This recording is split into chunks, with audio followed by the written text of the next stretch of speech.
Good morning, folks. Me and my man, Mr. Sandwich, aka Jerry. Instead of saying Jerry, aka Sandwich, I'm just gonna say Mr. Sandwich, aka Jerry. It's the time to eat. Fishing a little winter jackpot on Cedar Lake. Water temps 49 degrees. Overcast conditions. Got a little bit of rain. Supposed to move in this afternoon. Wind is going to be picking up to, I don't know, 10 to 15 or so. Gust up to 20. And about 10 boats in the tournament. Getting ready to start 7 to 3. Fishing for 2 over 18 and 3 under 14. And we're just going to go fishing. Have a good day. See what happens. Here we go.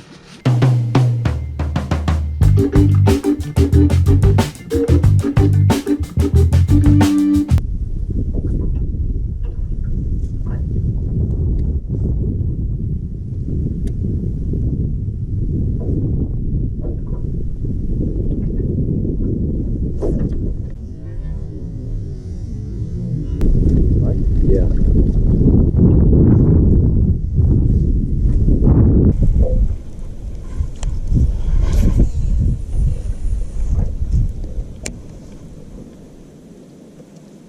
Our starting spot was a place that I'd fished the week before. It had been a week since I've been on Cedar. And when I was over there last time, I got on a decent jerkbait, caught a couple decent fish, and I was throwing the Berkeley Stunner in table rot. And the conditions were similar. You know, it was overcast, low light, the wind was blowing in on there, and we just could not make it happen. You know, we threw jerkbait for probably 30 minutes down that bank, and Jerry was dragging something around, and it just wasn't happening. We just couldn't get bit. So made a little bit of adjustment, slid over to the other side of that creek, and fished kind of some rock wood mix, and managed to get a few bites doing that.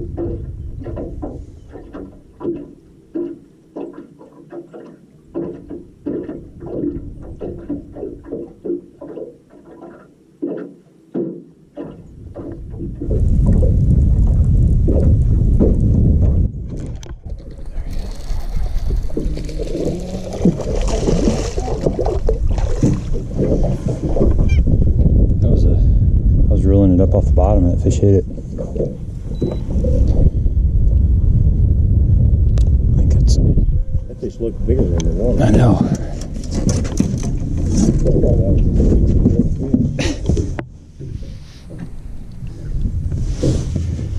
It's a good under though. 13 3/4. First fish of the day, an under. It's kind of slow out here. It always feels good to get a keeper in the boat, even if it's an under. You know, this lake we fish for 2 over 18 inches and 3 under 14 inches. And just getting even that first under feels good. You know, you still got a lot of work to do. Still got to make something happen. You know, obviously the overs are the hardest ones to catch, but it just kind of calms you down. And, you know, we couldn't get a bite on the same thing. You know, we catch a fish on one thing, like a shaky head, and then we'd fish it for a while, couldn't get bites on it. We catch a fish on a jig, we'd go a while throwing a jig, couldn't get bit on it. Just couldn't really get a pattern going. So we were scrambling the whole time. We just kept moving, just kept trying different things.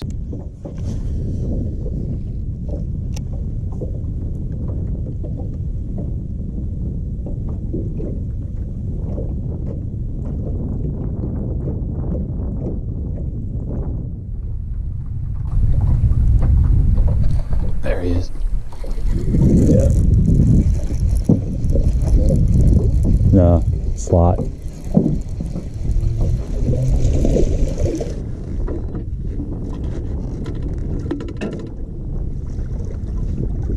Swim jig.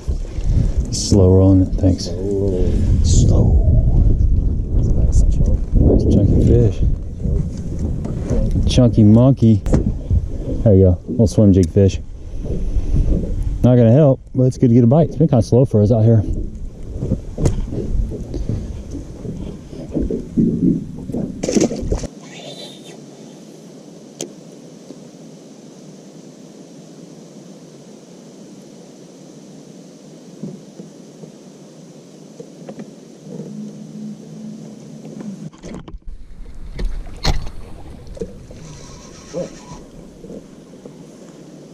Fish thumped it.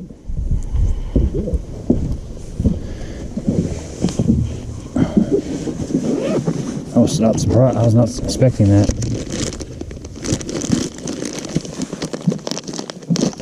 Good thing it wasn't a freaking over. It was the upper slot for sure.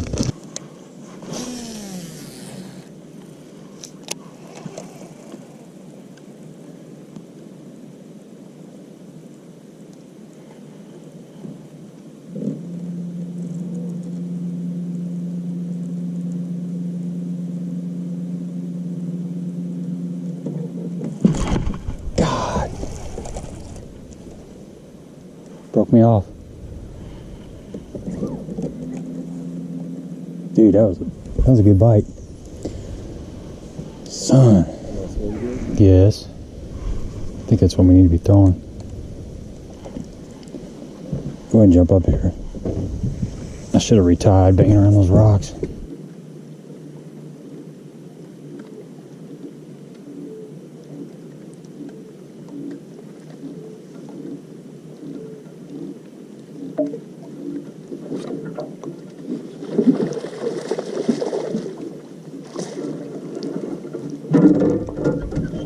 Yeah, they're in the grass, aren't they?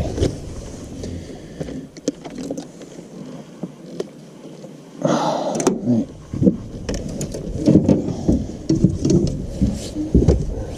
Go ahead, Nick.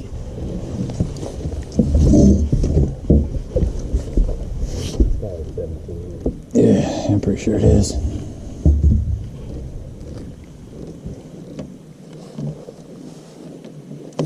Golly.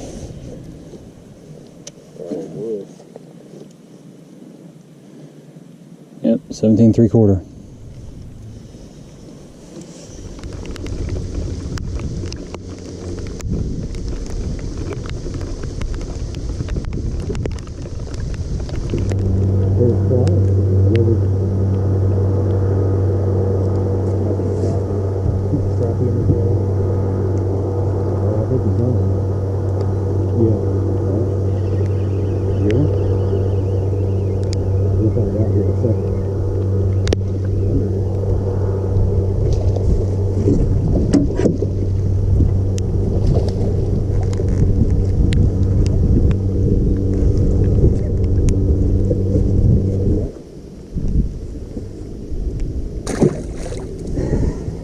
Struggle is real. I guess that was the only one there.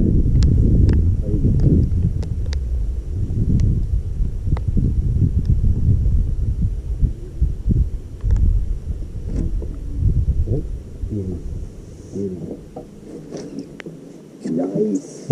Nice.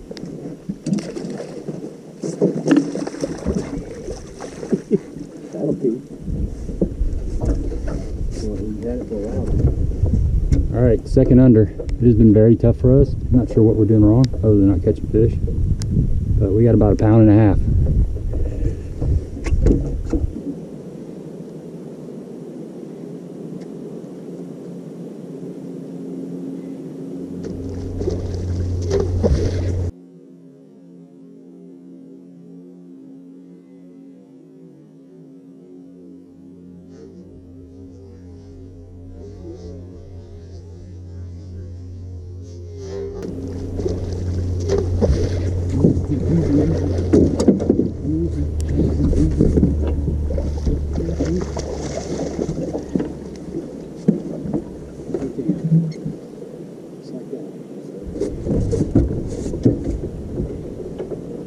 I don't know.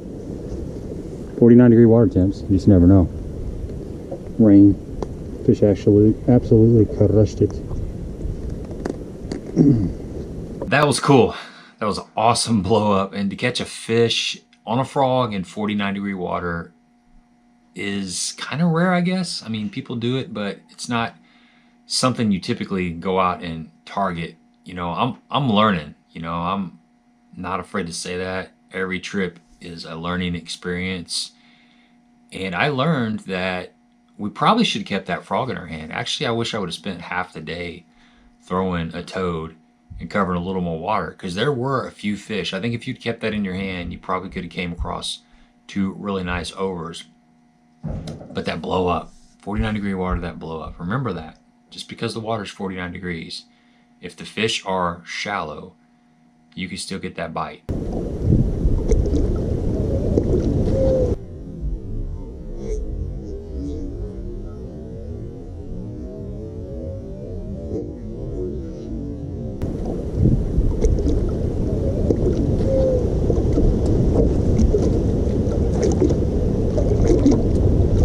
That hurt. That was a good solid fish. I got a pretty good look at it.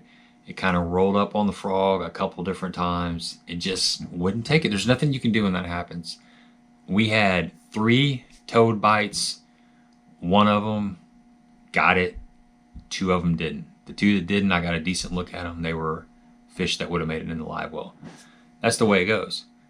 You know, all you can do is keep covering water and trying to get that bite. And frog fishing is just like that. A lot of times, especially as it gets later in the season, they've seen a lot of frogs. The bass have seen a lot of frogs. They've been hooked, so they kind of shy away from it. If the conditions aren't just perfect, a lot of times they won't commit. But I do wish we would have spent a little bit more time throwing that toad.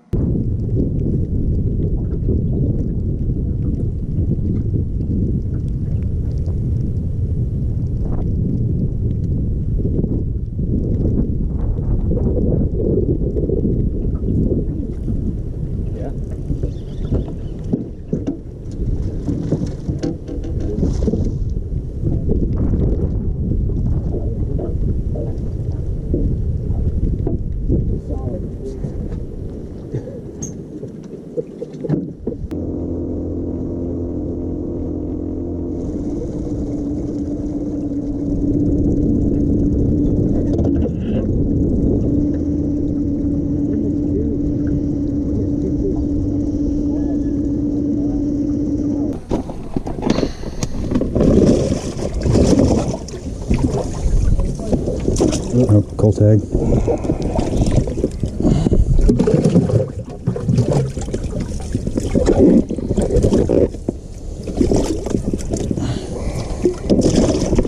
I ain't got nothing. I just want to see what they weigh. How you been doing, man?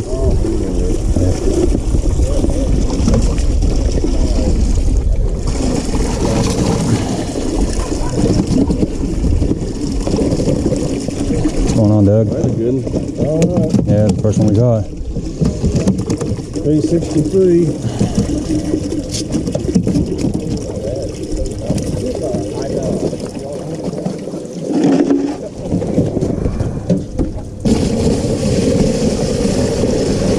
Thanks.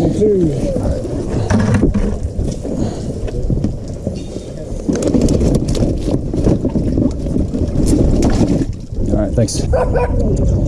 I saw you guys out there paddling way out there in the wind. Yeah, I was like, man, I hope they're gonna make it back. Yeah. I was trying to get back for the weigh-in for this tournament, or I would have offered you guys a ride on a rope. Oh, thanks. How'd you do in the tournament? Not very good. I had about 7 pounds. I think it's gonna take about 10 to win, maybe. That's the best one that we caught. You know, it's decent, but yeah, largemouth. Yeah, it's fun. Then I got some little bitty ones in here. I had 2 good ones that blew up, just kind of rolled up on a frog. Oh yeah. I saw them. I'm like, God. They'll blow at it. They don't mean they're gonna get it. The first one nailed it. That better one than we had. Bite early. No, not really. We didn't get them. We didn't really get a bite for a couple hours. When we first started, we caught them. Really. We'd get a bite on something, and then fish. You know, we'd get a bite on a swim jig, and then go like 45 minutes, and I get a bite on it. And we'd get a bite on a jig, and then get a bite on a shaky head. I made paint off of it and couldn't catch one that swim. We didn't catch her over until almost 2 o'clock. Yeah, almost 2 o'clock.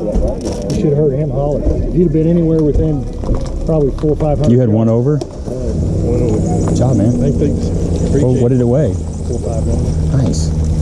Yeah, if you would have been within 400 yards, you'd have heard him holler. I remember that boat. Yeah, we started fishing this like in 1975. Holy moly. Yeah, I was like same as him though. We were just raised down from the Back before they had a lot of grass, probably. Did it have much grass back then or You not? know what? It didn't really have grass like it has now. Congratulations. Like right at 7. Just needed that one more. Same thing every time. Yeah. We saw them. They just kind of roll up on the frog and just, that's it. Like, leave it, move it, that's it. I think they're Happened twice. pretty educated on the frog right now. I've seen about every one of them 4 or 5 times each, I'm sure. Yeah, yeah, Gun shy, I think. yeah. Oh, what day you buying beer this week? Oh, every day. All right, see you, buddy. Hey, give me a thumbs up if you appreciate the content, and please subscribe to the channel. Man, these winter tournaments are a blast. It's just a small group of guys. There may be 8 boats there. There may be 15 boats that shows up. It's a lot of the same guys that fish the Wednesday nighters, and it's just great to get out there in the winter. It breaks up the work week. You know, it's something to look forward to. Typically, tournament season's like March to September. So knowing that I don't have to wait all the way to March to actually fish a tournament is just nice. Sometimes the conditions are not ideal. It can be really, really cold. You can get some rain, the water can muddy up. Cold, muddy water is tough, but regardless, you're going out there, you're spending time on the water, you're getting that vitamin D, and I really enjoy it. You know, of course, you're not going to win them all. You want to win, you want to cash a check, but really, to me, it's just about being out there and learning. You know, this is a learning process. Each time I fish, I learn something, and it's getting better. We're consistent. We're not where we need to be. We're right there. It's always that one fish. You know, we had a little bit less than 7 pounds, and it took a little over 10 pounds to win. Second place was a little over 9 pounds. I think the big bass was 4.5. So one fish, just like everybody else. You know, there's half the people that fish the tournament were one fish away from getting a check. But you keep learning, you keep going, and over time you just continue to improve. And it was a crazy day. You know, we didn't get a lot of bites. We did not catch a lot of fish. We talked to several people that had caught quite a few fish. You know, some guys said they caught them pretty good. It was pretty consistent all day long. But I think our timing was out of we were out of rotation. The timing wasn't what it needed to be. We were just pulling up at the wrong time, I guess. Just couldn't really settle down and focus on one pattern. And that's a lot of it, is you gotta kind of just pick 2 techniques and run them. You know, you can't try to fish like 5 or 6 things, and that's something that I'm working on. Something that I'm trying to get better at is just picking a couple techniques and going with it. You know, I thought that jerkbait thing was going to work for us, and I know some people did catch them on jerkbaits, but for me personally, it just didn't work, and didn't really try to force it. Once I figured it wasn't working, we moved on to something else. So that's all I got for you. Appreciate you checking out this video. We're going to have more coming in the future, so stay tuned for that. And until next time.